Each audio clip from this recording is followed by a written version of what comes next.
अभी ज़मीर में थोड़ी सी जान बाकी है, अभी हमारा कोई इम्तिहान बाकी है।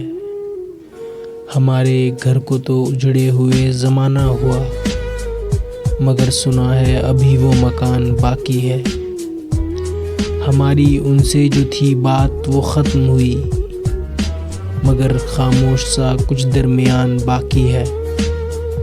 हमारे जहाँ की बस्ती में आग ऐसी लगी, जो कुछ था खाक हुआ एक दुकान बाकी है। वो ज़ख्म भर गया अरसा हुआ, मगर अब तक ज़रा सा दर्द ज़रा सा निशान बाकी है। ज़रा सी बात जो फैली तो दास्तां बन गई, वो बात ख़त्म हुई दास्तान बाकी है।